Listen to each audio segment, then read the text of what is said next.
he moved, me and him lived in my apartment, and he was a very weird roommate. We had actually given him the solarium or the sunroom or whatever, so he kind of had all this shit there, and we were trying to figure out where the fuck we were gonna live, you know, because we were going on the road as soon as we were done with the album, and then, which meant we had to find some place to live because my apartment was being turned into, and this is true, the whole apartment building was being turned into a gay bed and breakfast.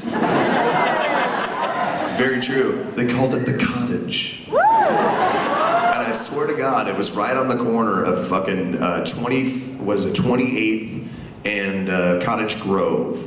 And it was right in the middle of the hood. Here's this fantastic, the Cottage with this giant fountain out in the middle of it, and then right across the street, crack dealers.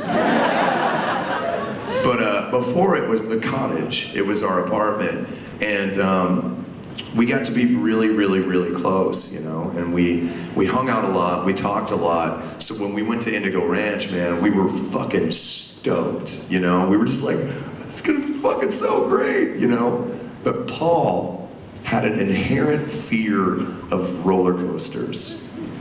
So, and I love them, by the way. I will ride every coaster on the planet, and I scream the entire time. I'm like, this isn't fucking fast enough!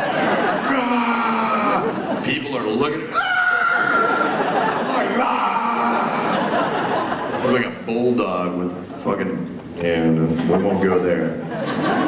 But we were almost done with the first album, and Ross Robinson decided to take us to Disneyland.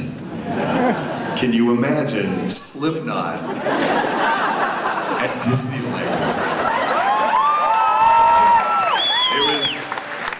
It was fucking February, so no one was there. And it's just us, these fucking weirdos.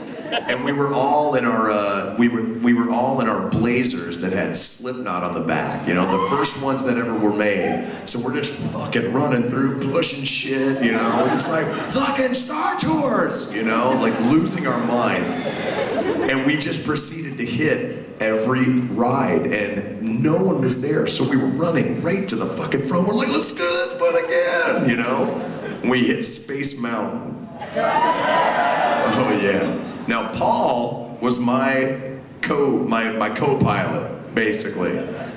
Paul had the highest squeaky scream you've ever heard in your life, all right? So as soon as he would get on there, he would go, he's like, and this is every ride, no matter what my answer was, he would go, you're not gonna fuck with me, are you?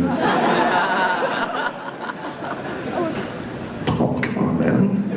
It's me.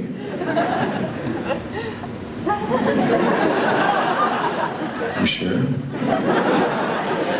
Bro, come on, man. I know you have a problem with these things. I'm right here, brother, okay? All right? Does this fucking thing feel loose to you?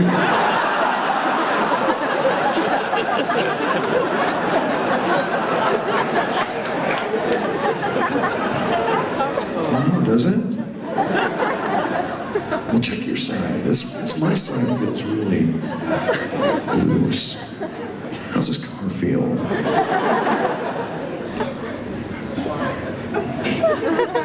Are you fucking with me?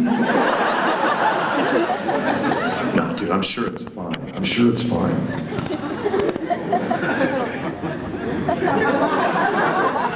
That fucking thing would go, and I would push the bar as far forward as I could.